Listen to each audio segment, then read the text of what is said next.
making these what was that throwing competition with Pete Hexet in the middle of Manhattan when he missed the target and hit a drummer. Oh, the hatchet throwing. Oh Yeah, yes, axe throwing. that. We're big on that here in this country. I don't know why. Manly, I guess. Uh,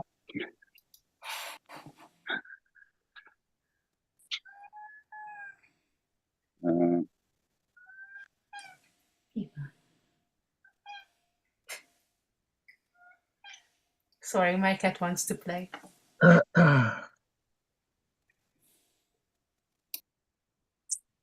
it's gonna be like this every day for the next 4 years. But that's okay. Okay, mics off, please. Hello, everyone. Welcome to This and That. I think where are we here? Let's see. No.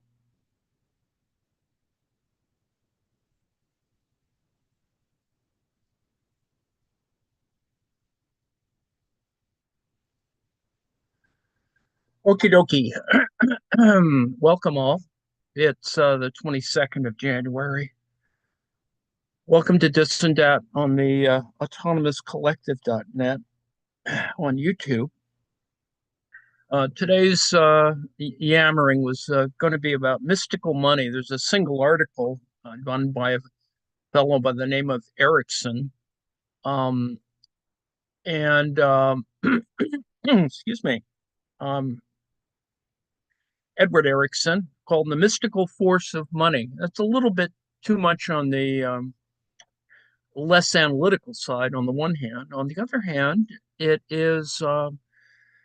provides yet another little perspective on the problems that we've been looking at. That is the question of exchange value, how, when you reach the kind of commodity form that is money, how money becomes ultimately capital and it corresponds to the mode of production, et cetera, et cetera. The point being, of course, is we've been looking at what is that moment of the kind of thing that's called appearance, but it's not really an appearance. It's an expression. It's not as physical in the sense that it's much more fleeting or that it's more cognitive, but it's not fully, it's sort of something, but not something. And it's that sort of mystery of what we might refer to as a kind of abstract labor, or in another way, the value, how we get from value to valorization to big V value. It is, it's a complex social construction. I mean, we only know it because other people construct it in their little brains. And that is kind of how money functions. We all have to recognize that we agree on what the numbers are. But the reality, of course, is that we can be fooled. Not usually, but we can be fooled by counterfeits. For example, counterfeit is a kind of test of our, credulity, I suppose. So anyway, I'm going to go through this article. I'm going to skip a portion of it because I think it just sort of veers off into something else about 2/3 of the way through.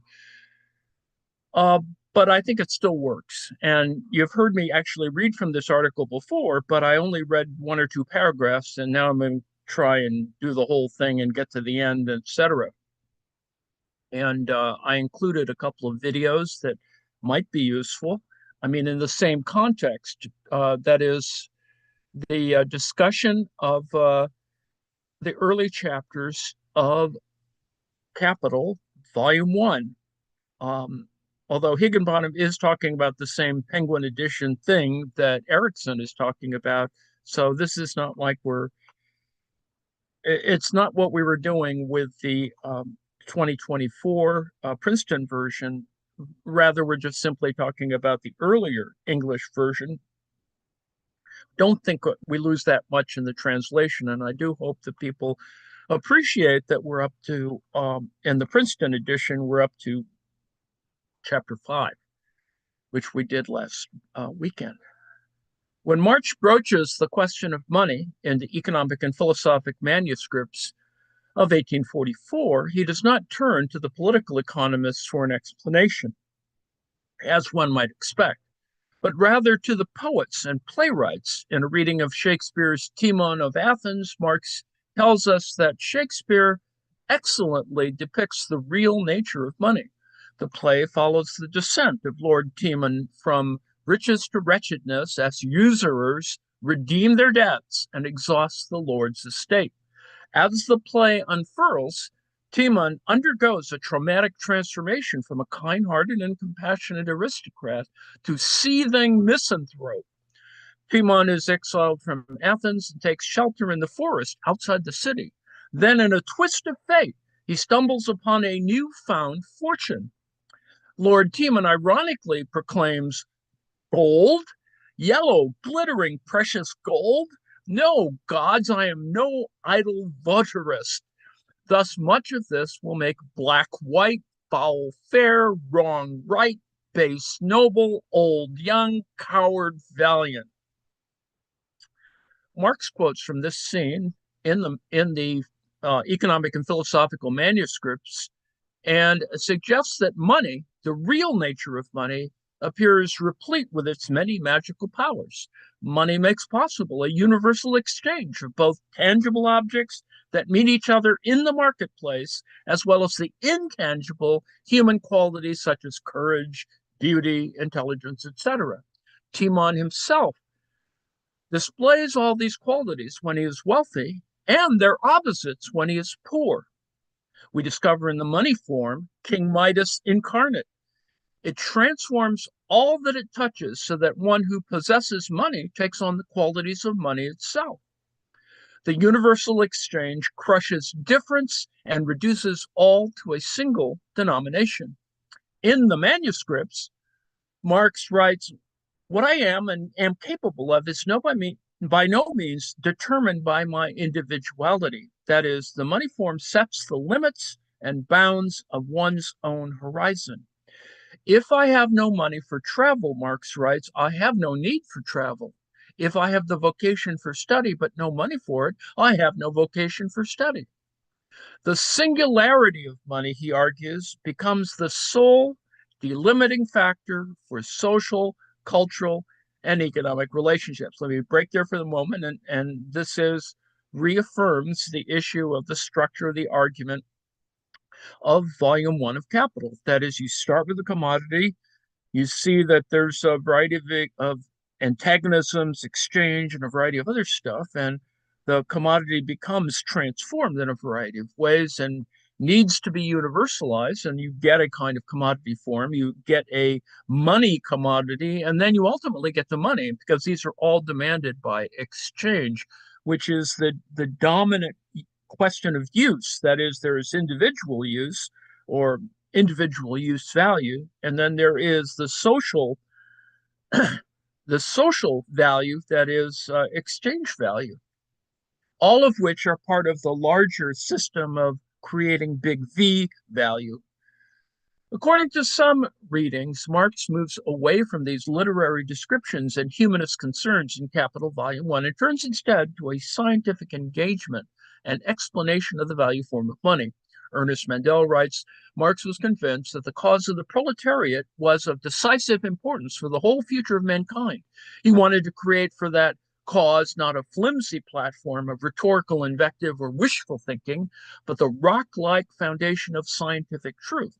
Thus, we find the real nature of money represented or represented in Capital in an algebraic cloak." Marx writes, "The whole mystery of the form of value lies hidden in this simple form. X commodity A equals Y commodity B."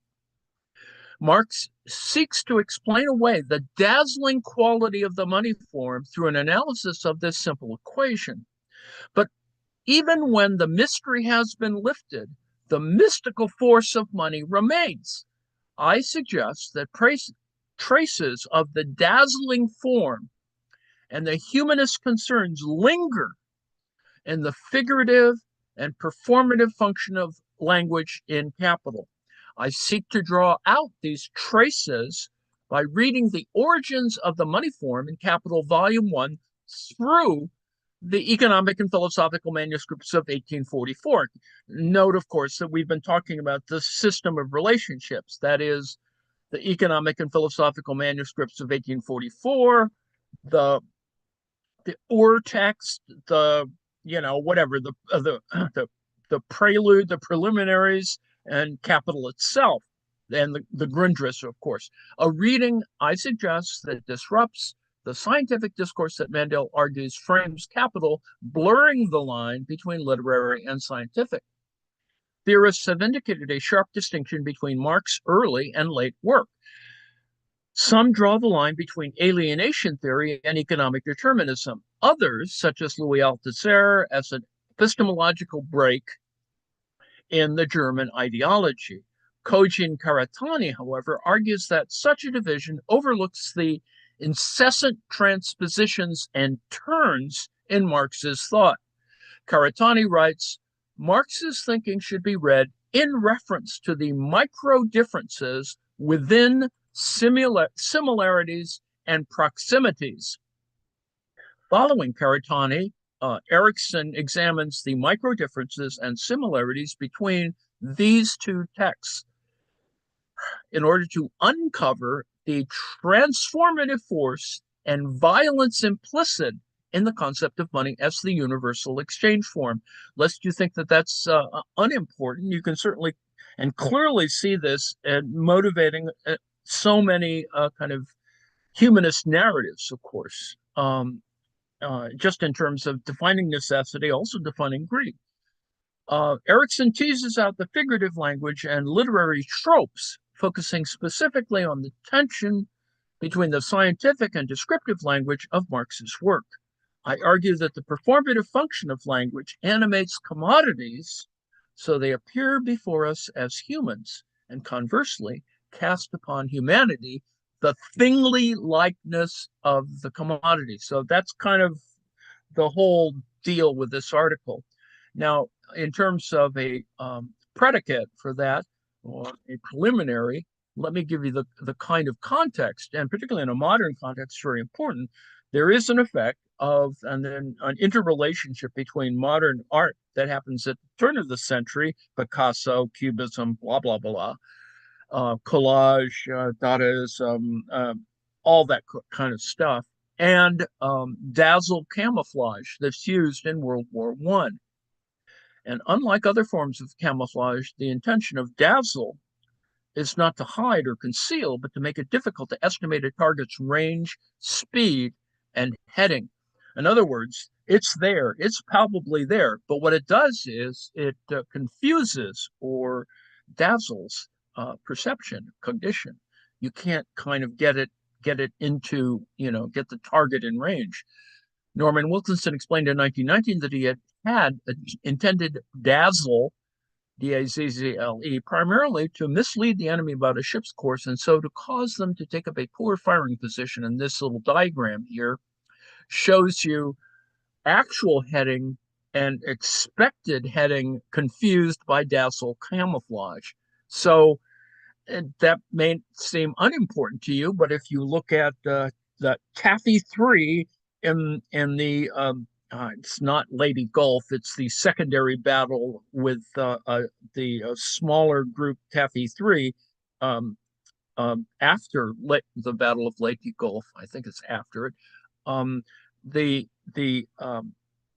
camouflage for American ships on small destroyers made the Japanese overshoot targets. Because the pattern was that of a cruiser, they had trouble firing on. I mean, they eventually, Taffy 3 got nearly completely destroyed, but the Japanese did withdraw, and they did lose some carriers ultimately, and it was a big mess. But ultimately, the U.S. prevailed. There were medals of honor, et cetera, et cetera.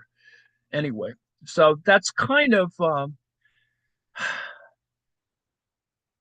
it is literary on the one hand. On the other hand, it has palpable considerations, including, as I just made anecdotally, to war itself. Now, back to Erickson. According to some readings, Marx moves away from these literary descriptions and humanist concerns in Capital Volume 1 and turns instead to a scientific engagement and explanation of the value form of money. Ernest Mandel writes, etc. Marx was convinced that the cause of the proletariat was of decisive importance for the whole future of mankind. He wanted to create for that cause not a flimsy platform of rhetorical invective or wishful thinking, but the rock-like foundation of scientific truth. And so, that's still important. It is this idea of reading that Erickson suggests that disrupts the scientific discourse that Ernst Mandel argues frames capital, blurring the line between literary and scientific. Theorists have indicated a sharp distinction between Marx's early and late work, and the differences among these kinds of perception are really important. Now, beyond the bounds of science, the unnatural form of value, we encounter the commodity in the marketplace donning money like a carnival costume mask.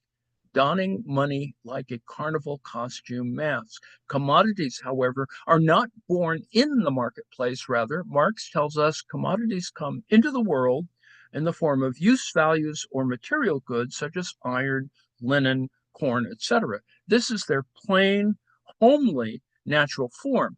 He immediately qualifies the statement, writing, they are only commodities because they have a dual nature. This dual nature is going to, pervades this text. Marx indicates that commodities are first and foremost a concrete object with a particular or specific use. Yet, his conception of the natural form of the commodity points to a contradiction. Commodities come into the world not as their natural form, but as both a natural form and a value form. So there's already something going on. They bear both a material body and an immaterial value.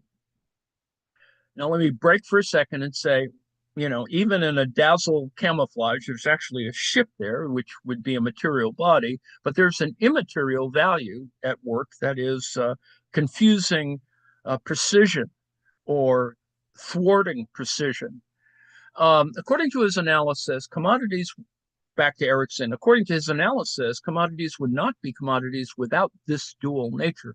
Thus, they are always already unnatural. If we abandon the distinction between natural and unnatural, it becomes increasingly evident that both the function and value of a commodity are determined by social convention, not the intrinsic qualities of the items themselves. In other words, use value as well as exchange value depends upon society.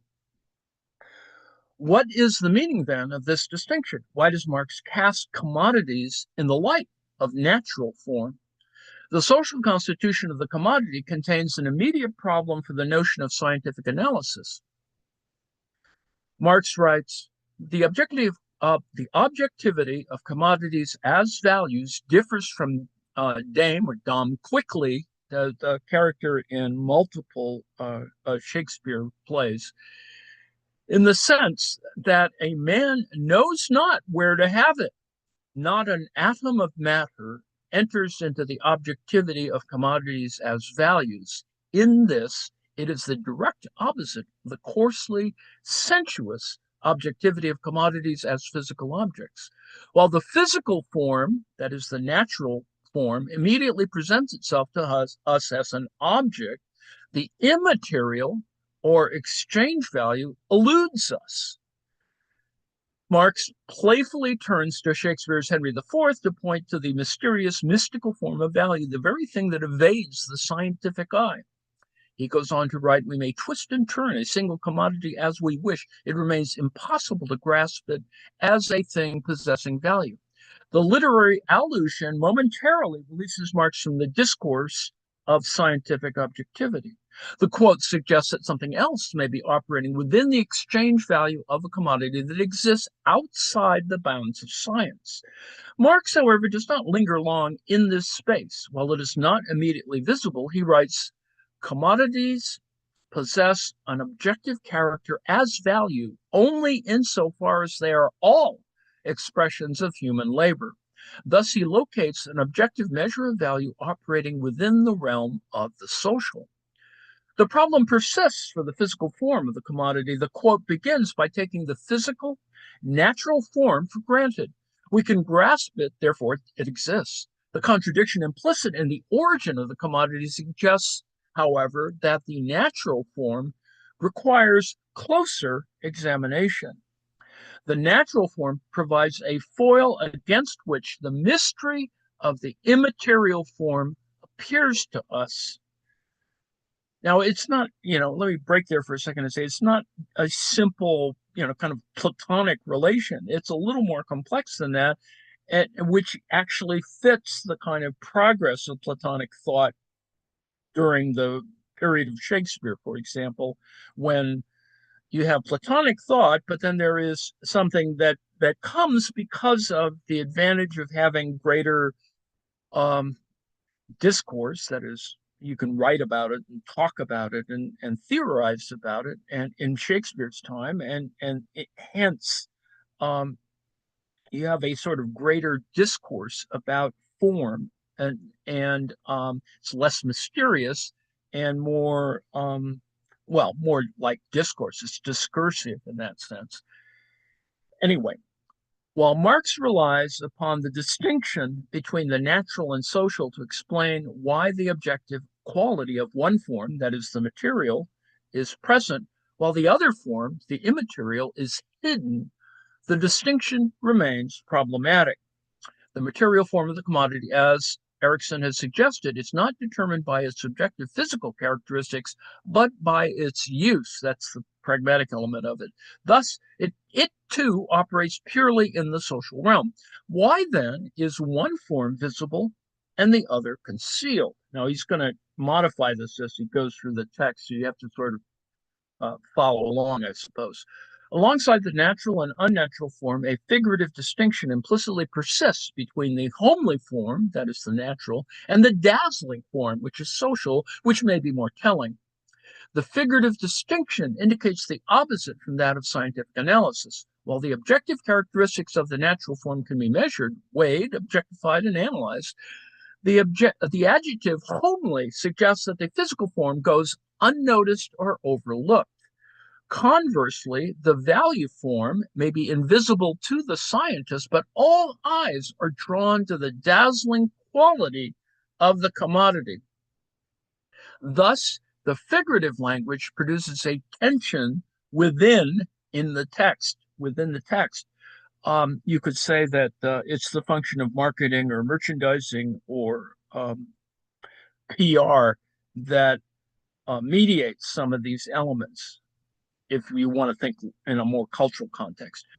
While adjectives may be deployed to sweeten the descriptions, we find that they can also provide alternate and competing meanings. Natural and homely, for example, are not synonymous. While natural objects of the earth, they too may be magnificent, dazzling, or awful. Awful, as in awe-filled. Homely qualifies the term natural rather than complementing it. It suggests that the natural form is plain, commonplace, etc., and consequently unworthy of attention. It dismisses the natural form, quote unquote, of the commodity. Thus, it is not just overlooked, but unworthy of looking. The dazzling form suggests the opposite. The word dazzling signifies a strange, hypnotic power. The value is not invisible, but rather hyper visible. The figurative language points to a non-objective quality present within both the physical and the value form, both the physical form and the value form of the commodity. It allows Marx to take up a dual position in the text, at once to be a scientist, yet to observe that which the scientist cannot see. At once to be a scientist, yet to observe that which the scientist cannot see. The money form bears a certain analogy to adjectives. They're both an epidermal form. So this is the skin metaphor is sort of there, right? As we encounter Marx's analysis wrapped up in adjectives, value too is covered over by the money form.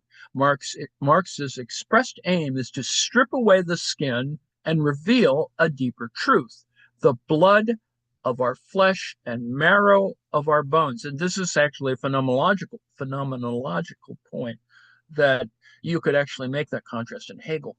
He promises to break the captivating spell by stripping the commodity of the money form and revealing value for what it is, congealed labor power. So, in other words, the congealing is, on the one hand, suggestive of a kind of bodily kind of metaphor, but congealed takes on a more metaphorical sort of idea that it is integrated in that sense, that labor power can be described as something which is a component, but is not fully, present, I suppose. This is an argument that we could have when we get to the end.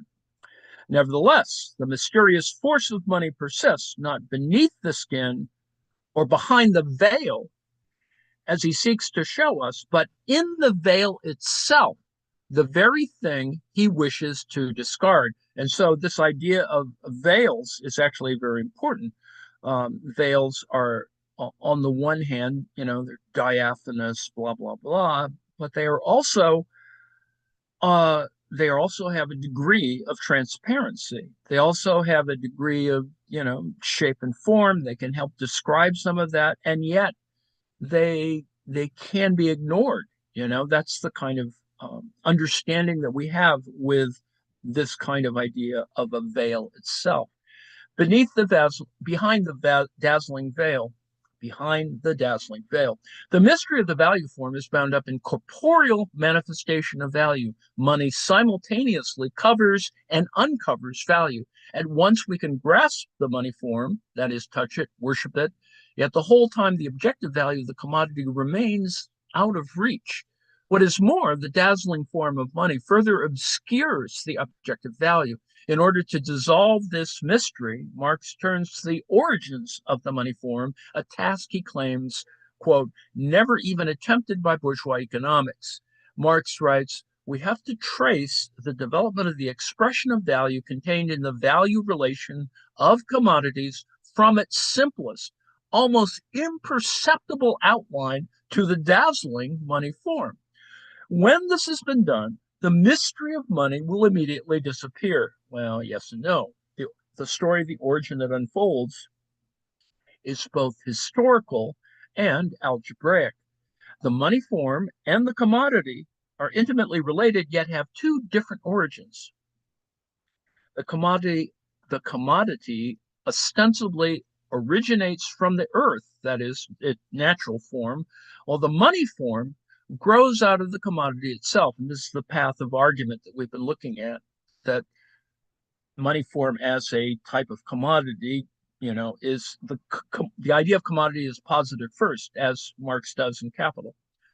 Marx writes, the simple commodity form is the germ of the money form.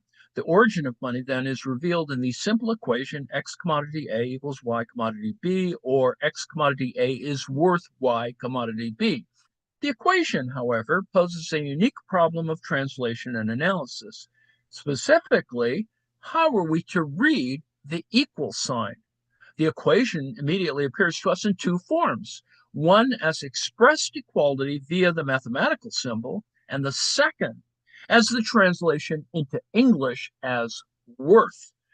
So you have, something which is the same, but something which also has this other value, added to it. And yet, an expression of worth differs significantly from that of equality. The former, that is expression of worth, is an expression of value, while the latter, that is equality, is an expression of properties, which is a subtle distinction, but still important. Furthermore, in Marx's description and analysis that follows, the symbol takes on at least one other meaning, and that is equivalence. So equality is not quite the same as equivalence, and equivalence is not necessarily the same thing as worth. Are we then to read these three concepts as interchangeable?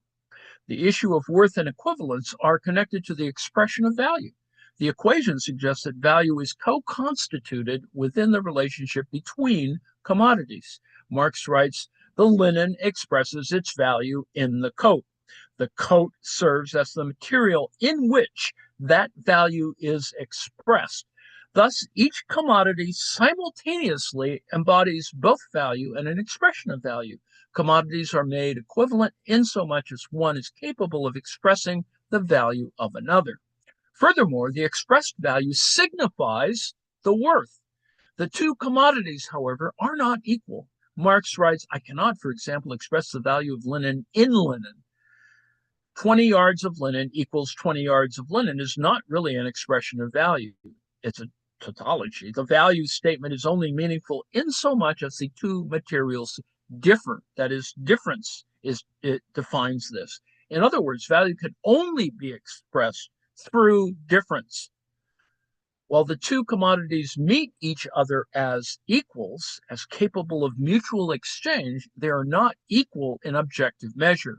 That is, size, shape, weight, substance. Not only is there an expressed inequality, the value relationship depends on this inequality.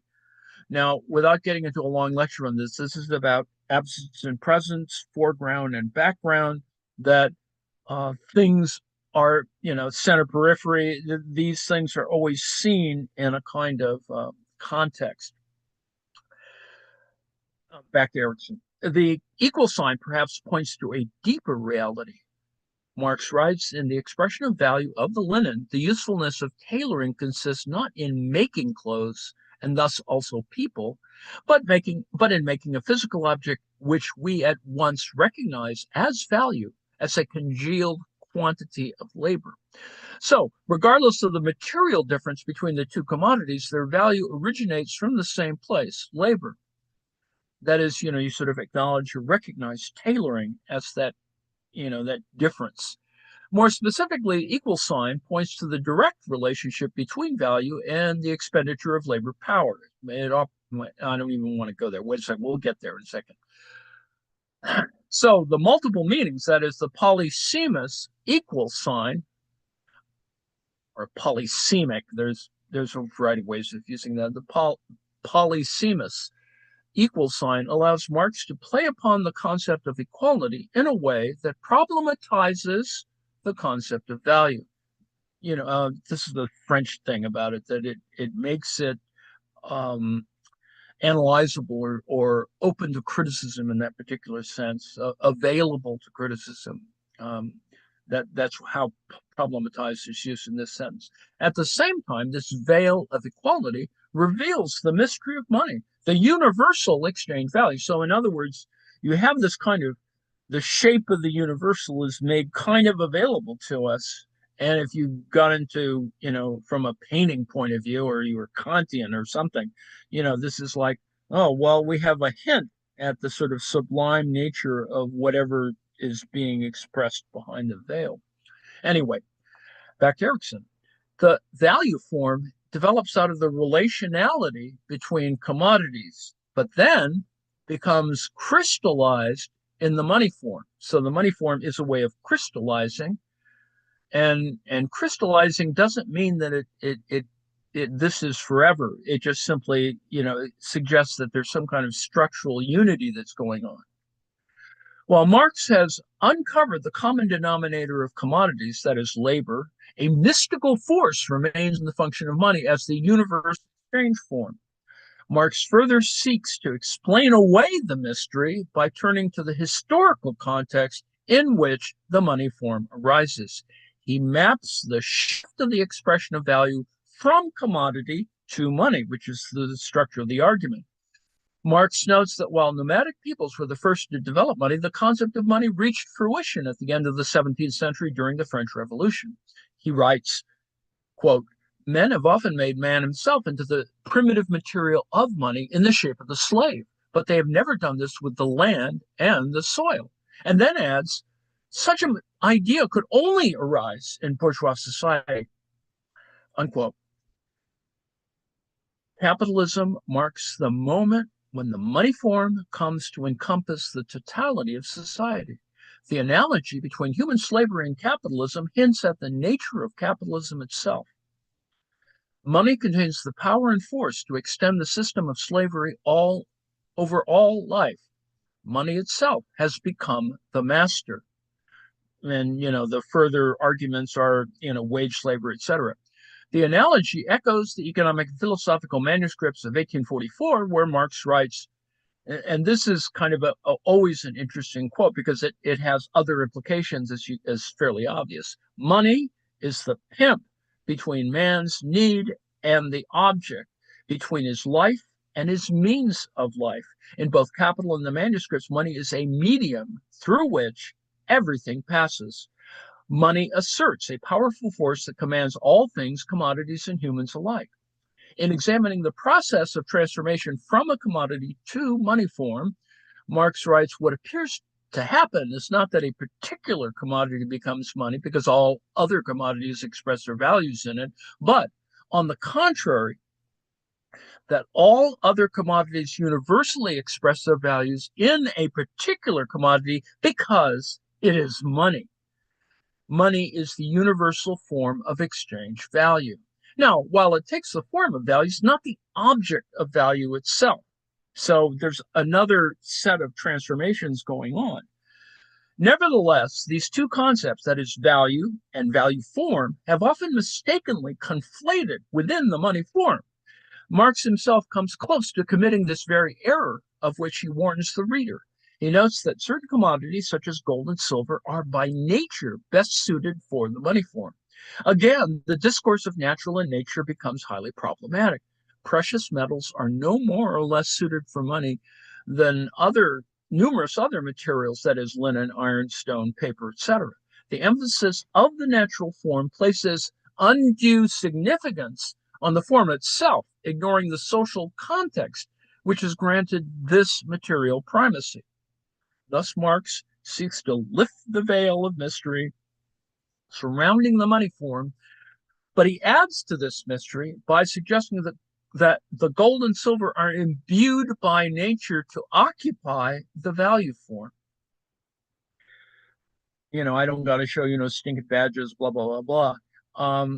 Marx's argument comes to turn upon this false conflation. He writes, the physical object, gold or silver, in its crude state becomes immediately, on its emergence from the bowels of the earth, the direct incarnation of all human labor, hence the magic of money, unquote. The concept of money appears before us in a capitalist system as if it had existed from time immemorial. By locating value outside of the money form within the exertion of labor power, Marx dispels this conception of the money form. Marx, however, does not disprove the magical quality through empirical science.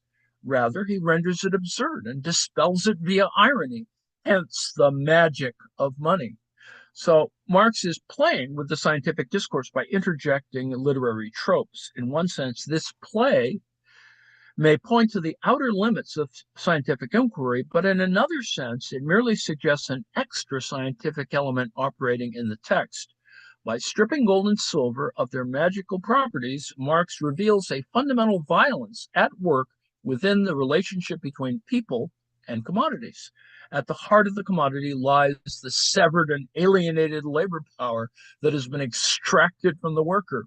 The trope of irony allows the language to communicate violence with a force that extends beyond the words themselves. This is a semantic difference. While a scientific discourse tends to nullify violence by abstracting capitalism in algebraic equations or by reducing everything to an objective measure, irony exposes a barbed edge. Marx lifts the dazzling veil, as he promises, yet the mystery and the magic of the money form persist. Then the question then remains, does the force of money as universal exchange depend upon this magic, or is Marx's scientific analysis simply described in algebra what Shakespeare depicted so elegantly? So that's a kind of reductionist view. Erickson turns here to the treatment of the commodity itself and suggests that a mystical force remains tied to the universal exchange, regardless of Marx's analysis. The presence of the mystical force points to a deeper relationship between people and commodities than Marx's analysis explicitly states. The next section is slightly more problematic because it deals with a bunch of other things and is influenced by stuff like deconstruction, et cetera, et cetera. But uh, this personification is either too meta or it is, one can't take it too damn far. But I mean, you could get examples that are personification. I don't think it's as universal as I think the author wants.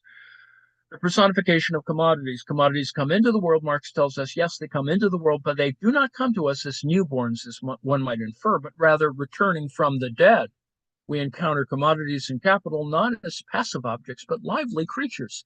Marx's use of figurative language animates the dead labor instilled in each commodity. He endows them with human-like thoughts, language, emotion, agency, etc.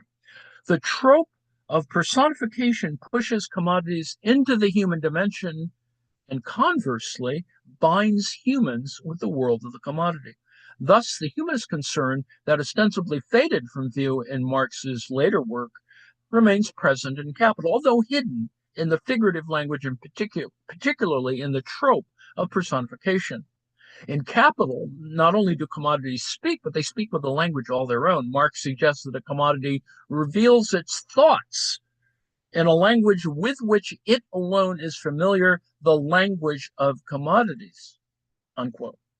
This description brings up an array of questions, but bears at least two consequences for the sake of this reading. It presents commodities with human-like qualities, and perhaps connected, it grants the commodity a certain measure of agency. The metaphor of language points to the internal logic and relationality of capitalism, the function of universal exchange. On the one hand, commodities communicate with and through each other an expression of value. On the other hand, the money form communicates the value of the commodities to the marketplace. Thus, commodities communicate to each other in a private language, that is, a language all their own, and to people through the one universal language that is money. Now, I don't want to get too far into this because I don't particularly agree with this private language business because there's an entire philosophical element that denies that private languages exist. So there's a whole philosophical problem that he spends his time around, but it does have implications. Marx writes that the commodity reads all prices backwards, and thus, as it were, mirrors itself in the bodies of all the other commodities, which provide the material through which it can come into being as a community. Money gains life through a perverse dyslexia, where the exchange value takes precedence over the use value. Whereas before you would the use value would take precedence over exchange value. There's a kind of inversion here, and that inversion is actually very important because that is the kind of transformation of the kind of social element of this. And the power of language grants commodities a certain semblance of agency. The verb to speak, to read, to think, etc., are all connected to a concept of language, an engagement with language, and tied to a notion of autonomy. There is a tension, however, within the text. Commodities have agency, yet are rendered passive. What's more, we discover that the commodity is made passive through force. Marx writes, commodities are things and therefore lack the power to resist man. If they're unwilling, he can use force. In other words, he can take possession of them. Now, this opens up a whole business that he doesn't get to here, but yet is implied, and that is the whole problem of property itself. Marx explicitly locates commodities as objects antithetical to humanity. Nevertheless, there remains a semblance of agency in this statement. He writes, if they are unwilling, the turn of phrase suggests that they have the power to do the very thing he says they cannot do, and that is resist. Such resistance not only points to their extra thingly power, but also to the force implicit within the money form. The money form may not be the Rosetta Stone that allows us to translate the language of commodities, but rather an external imposition forced upon them, a translation provided by the colonist, and that is how media frames actually operate. The personification suggests that the fate of commodities may mirror that of humanity. The violence enacted upon the commodity becomes a metaphor for the violence enacted upon the people through the appropriation of their labor power in a capitalist society. So there's a big leap that's being made here. Marx, of course, gets caught up in his own metaphor of language, and again, we find ourselves trying to reconcile contradictions. While Marx tells that commodities speak, just a few pages later, he writes, if commodities could speak, they would say this: our use values may interest men, but it does not belong to us as objects. What does belong to us as objects, however, is our value. The statement implies that commodities cannot speak, that they do not possess language. Nevertheless, Marx goes ahead and tells us why they would say if they could speak. And so Marx is less a translator and more a medium conjuring the essence of a ghost. You see, this is that literal and literary problem here. The contradiction reveals that Marx's observation regarding the nature of the value form of capital are not yet scientific, but metaphoric. Such an observation disrupts the way in which one may traditionally read capital as a text of political economy or as a faithful description of capitalism. By adopting figurative techniques, Marx comes to reveal a deeper nature of the value form of money, a mystical force that resists objectification. Beyond the commodity's capacity for language resides the realm of emotion. Not only do commodities speak, but they display other human qualities as well. Marx writes, we see then that commodities are in love and that the course of true love never did run smooth. The metaphor of love describes the phenomena of the social division of labor and the effect it had on prices. Marx writes, what was yesterday undoubtedly labor time, socially necessary to the production of a yard of linen, ceases to be so today. Each commodity expresses the value of the other, but these values have been manipulated by the capitalists. Thus, Marx extends the capacity of human emotion to the commodity. The metaphor suggests the very dazzling nature of the money form. All things exchange for money. Love becomes money. Money becomes love. Moreover, the analysis marks another Shakespearean intervention. The quote comes to us from Lysander in A Midsummer Night's Dream. Unlike the economic and philosophical manuscripts of 1844, however, the quotes he draws from Shakespeare et al. Remain implicit allusions rather than explicit exegesis. Marx no longer tells us that the real nature of money reveals itself to us in these literary texts, yet the sentiment remains inferred. So this is already becoming problematic. And then this whole section on the commoditization of humanity, and it goes on a little too far, but it is, I think it's a bit in the weeds, but let's look at some key points. This transformation takes place on both a figurative and a literal level. First, figurative language implicates people in the discourse of commodities through imposition. Second, labor power circulates in the market as a commodity, and the connection between the two is a little difficult here, but it's there.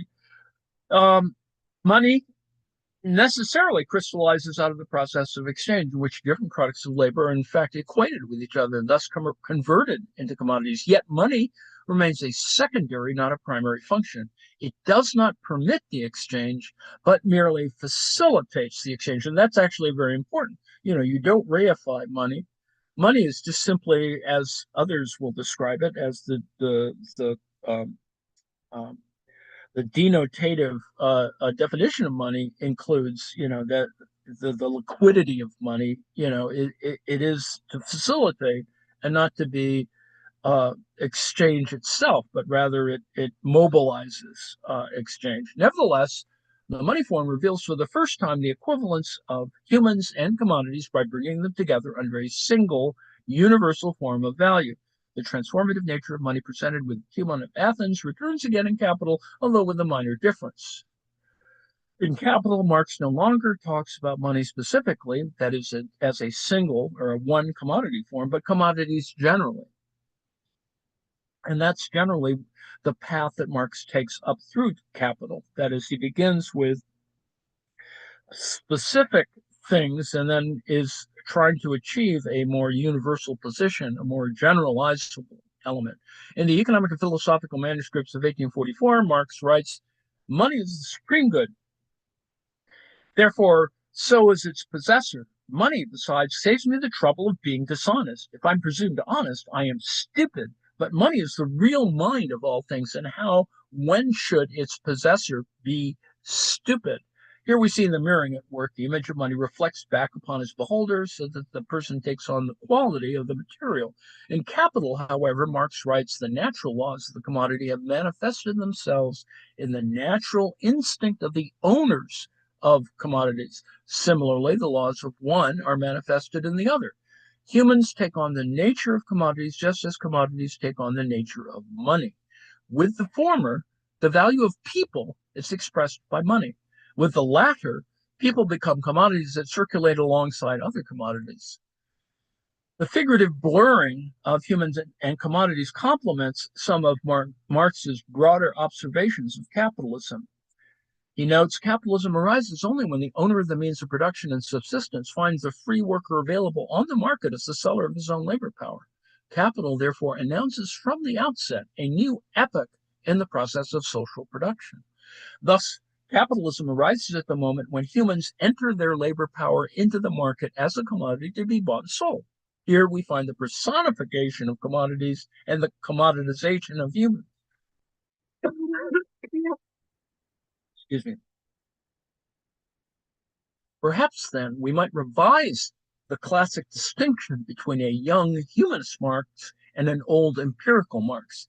It's not that Marx's humanist concerns disappear in Capital, but rather there is no longer a measure of humanity left to concern oneself with.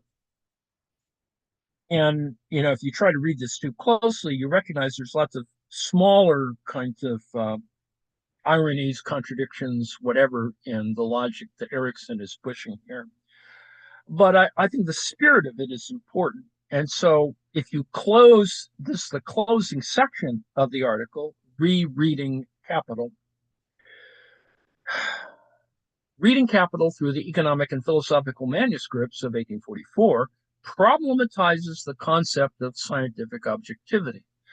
While Marx dabbles in the discourse, the play between literary descriptions and scientific observation ultimately caused the distinction between the two to collapse. Scientific observations appear to us packaged in literary allusions, metaphors, adjectives, irony. The figurative nature of the text itself reveals as much about the nature of capitalism as the more traditional reading of the classical political economists. The language allows Marx to capture a particular emotive quality that helps render the abstract real. The figurative language reveals a fundamental violence at the heart of capitalism, which is expressed in the universal exchange form. Money, like fire, exchanges for all things. The reading suggests first and foremost that the money form is not a passive medium, as economists have suggested. Furthermore, that the significance of the money form resides in the form itself, not some concealed truth. A return to the analogy between the adjectival form and the money form may help. One can strip all the adjectives from the work, and perhaps some social scientists might try, in order to locate the necessary truth upon which the text of Capital turns. In doing so, the meaning of the text itself would be fundamentally altered. That's kind of a Schrodinger thing. While Marx attempts to strip away the money form in order to reveal a deeper nature of value, a labor theory of value, the effort detracts from the problem of money itself. That is, by focusing on the surface features and literary elements of the text, an alternative reading opens up in which to approach the money form. That is, to reclaim rather than reveal the ever-present mystical force of money. Now, I don't want to get into a thing here on whether his logic makes sense, Erikson's logic makes sense, but I think some of the elements that he's using here to suggest there's something else going on, that as you move through the argument, you begin to see, because it is this idea of abstraction, you begin with an abstraction that is at the level of commodity, but then you begin to see that it is a range of activity that, ranges from something very present to something that is much more ephemeral or seemingly epiphenomenal. But the whole business here is all interrelated because it's situated in history. And I would assert that some of these elements allow us at least give us some of the language tools we can use to talk about it. That is, veil, congealed, all of those things. The congealed thing is always a problem for people because, on the one hand, you know, um, if you're leaking blood, you need blood needs to clot. It needs to, cauterizing it needs to occur, and so the congealment is not simply just happens. It could not happen because you don't have enough red blood cells or whatever the hell, without getting into the science of it. But the fact is, there are a lot of other conditionals or contingencies built into that activity. Okay, so I included, and which don't appear here. Here we go. Videos which may or may not be useful. They're two Higginbottom lectures, and this is not from the volume 2 that we've been looking at over the last couple of months, but rather these are from the volume 1 lectures. So they are about the same chapters that we're kind of looking at now, that have to do with trying to explain all of these ideas about how is the commodity constructed, how is it that commodities through exchange become commodity forms, and then ultimately money commodity forms, and then ultimately money, and then ultimately capital. So there's a line along which this occurs. And so there's that. And then I included something which may just confuse you, but there is a little short attempt at explaining Jacques Derrida's Spectres of Marx.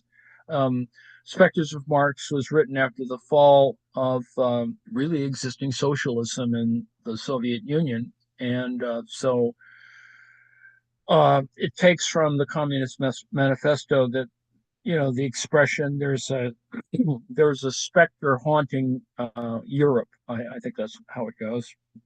And so there is a kind of spectral question, one that is hinted at in the above article about this idea of a kind of ghostly presence, and that metaphor, a kind of haunting, fills a certain type of post-structural literature. And so there's even a subsection called hauntology, and it's a little too out there. Useful for a variety of forms of analysis, but not so useful that we would just spend too much time screwing around with it. So that's there. Let's see. I'm close to the end of my yammering. Or I actually achieved it. Let me ask if there are any pressing questions or problems. If commodities start speaking to me, I'm not going to tell anyone. That's a delusional element there. And meme coin value. Yeah, well, that's interesting too. And this is James. I had a question about your comment that commodities have no way to resist man, or something to that effect, and they Yes. can be taken by force. Yes. I mean, does that even have to be said? Well, I think he's trying to contrast that idea that a commodity is a passive thing, that they're more like objects. They're not objects. I mean, they are commodities. Commodities are not objects. Rather, they're kind of functions of objects. So you can like a coat is just a coat, but it's actually an embodiment of a lot of labor. There's all this tailoring and cutting and pattern making and all that other stuff is there in the coat. I mean, as you encounter the coat, you begin to see, well, does it fit or not? Whatever. And in that sense, fit becomes more abstract or more personalized. So it has all of those elements all at the same time. That makes sense? Yes. Does that also apply to something like gold? Well, gold is Marx in Capital, just to make his life easier, because this is a time at which he's not necessarily confronting, although he does eventually confront it uh, several volumes down. Um, the idea that the money form is easiest to just base it on a metallic one because you can explain it easier that way. That's the issue of sort of the front end of Marxian analysis. Where it gets complicated is because some people, because of some elements of his writing from the earlier Marx, it has a lot more latitude to it. People in the 1970s and beyond started making all kinds of suppositions about Marx that are certainly okay. It's just that um, they can sort of obscure our ability to think in a larger term about getting to capital. Uh, the what he's trying to do here is you have commodities, and then you get the fact is the commodity only means something in exchange, and then the exchange requires not just simple barter, that is exchanging one thing for another, but points towards something a more universal equivalent, and that being a money as a commodity, because it's another commodity, but it and if you just rely on gold, has a more identifiable value, more stable value, right? Mm-hmm. Because people, but is also confused because not unlike the American economy, when people wanted to go to a bimetallism, that is silver and gold, it gets a little screwed up because they don't have the same equivalence. I mean, you could find an equivalence, but that just makes the issues much more problematic. Similarly, with all due respect, now let me leap forward, and cryptocurrency has exactly that problem. It has no equivalence, an actual, it's not equal to gold. It's equal to dollars as a reserve currency, but that's no guarantee of its actual value. So Trump has 89% of his overall worth is in crypto. But the fact of the matter is, um, that 89% is maybe zero in reality. I mean, it's so volatile that it's imaginary. It's illusory in that sense. Does that make sense? Yes. Yes, it does. Well, thank you. Okay. Mhm. I mean, this idea of backing with metal, has happened for a couple centuries, but the idea is that it is, even as gold, it's unstable. For example, the Russians are spending a lot of time trying to glom onto gold. That's why they're in Mali, stealing gold from gold mines and doing all kinds of crazy crap.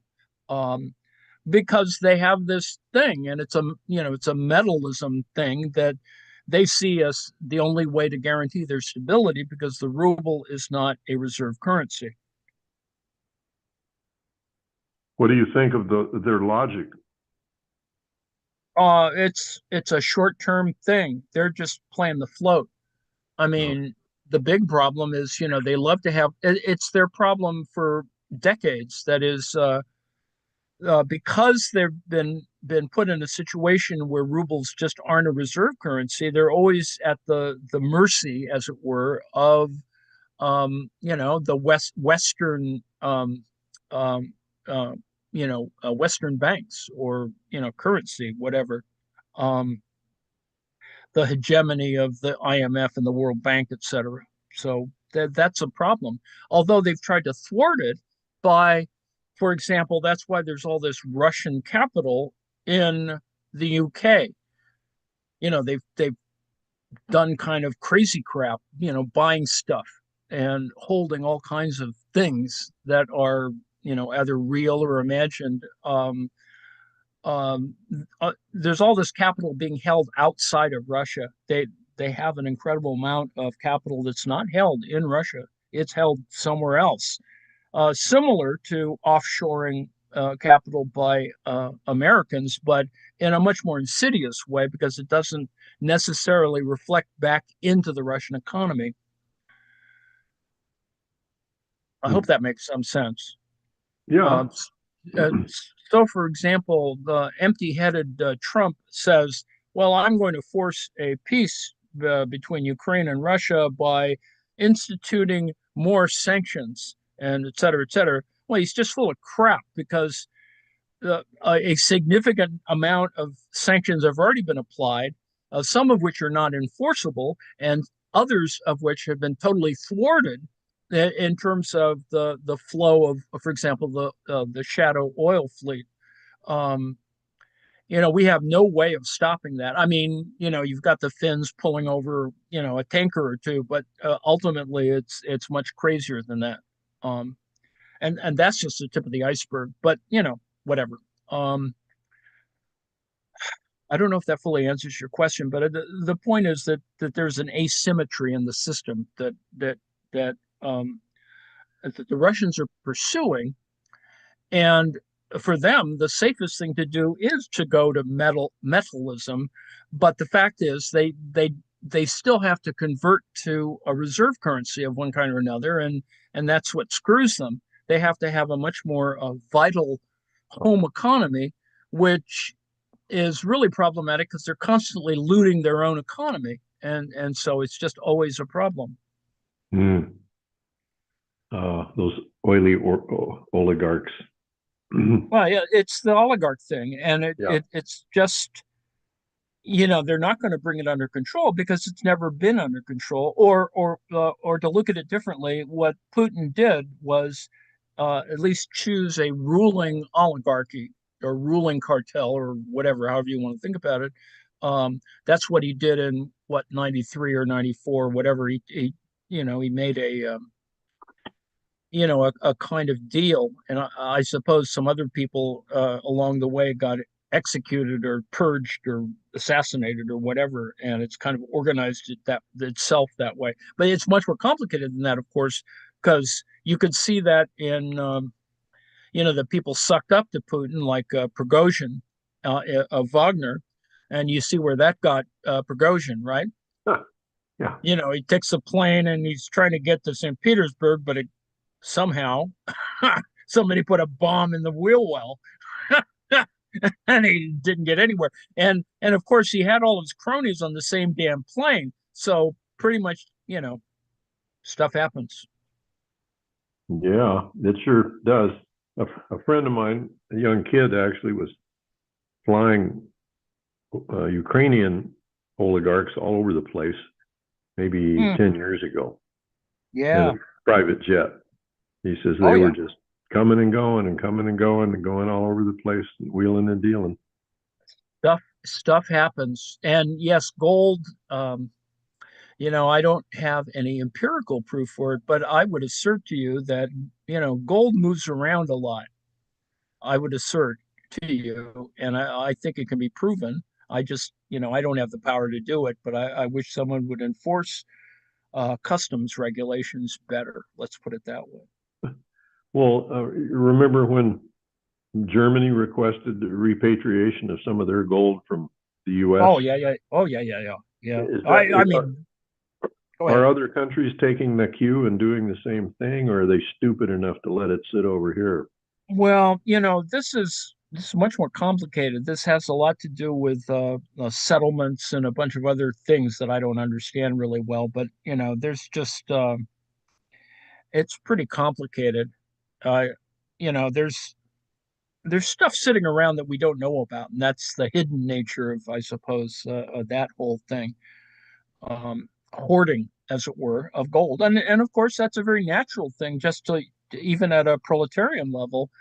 In certain Asian countries, all that jewelry is really, it's about, securitizing your personal wealth uh, in the face of crappy banks.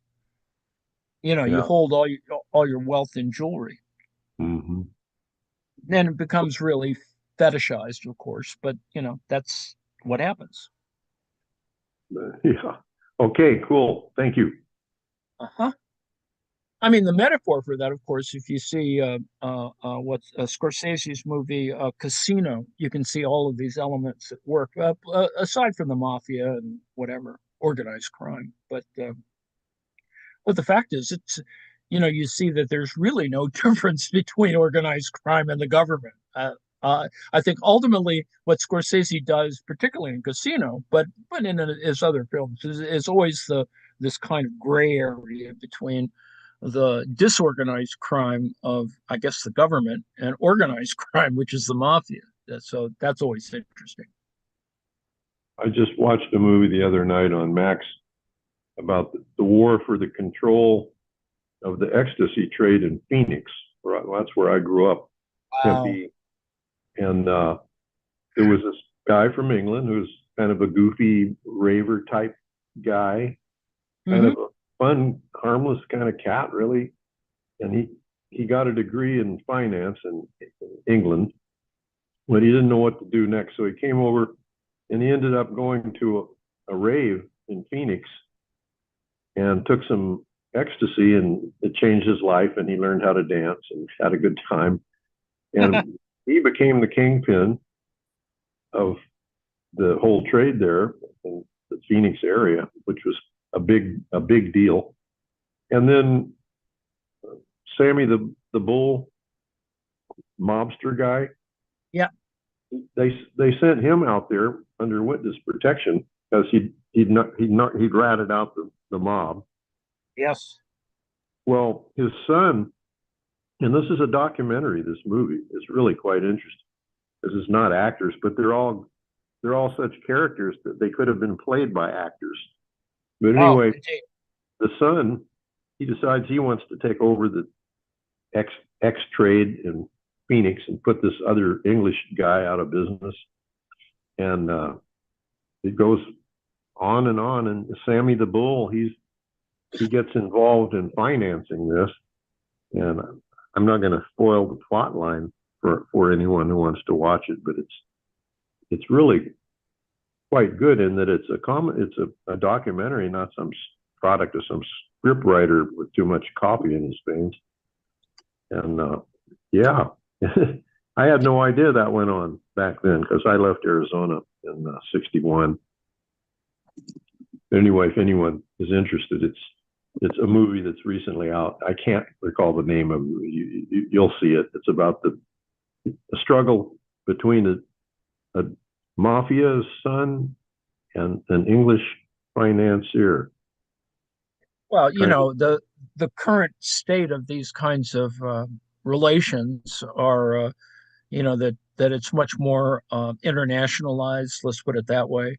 And of course, there's the issues of whatever oxy and fentanyl, et cetera, et cetera. And we've had these discussions before, that it's easier to put all the precursor drugs, kind of ship them in, tankers and and then assemble them closer to the border or something, whatever.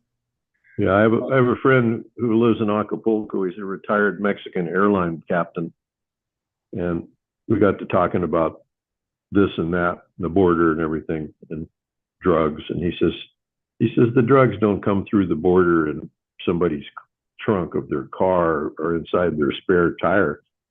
They come over in the big airplanes. Yep. And of course in large ships Trucks. that Ships. their whole containers, et cetera, et cetera. So that's we're at the I've exceeded my time, so I better I'll shut up and thank you for stop talking about drugs. Considering that I don't have the kind of pull that would allow me to get a pardon like what's his name got Okay. from Trump. I'm moving on, and I'll just keep listening. Thank you. All right. Let me stop share. And yes, I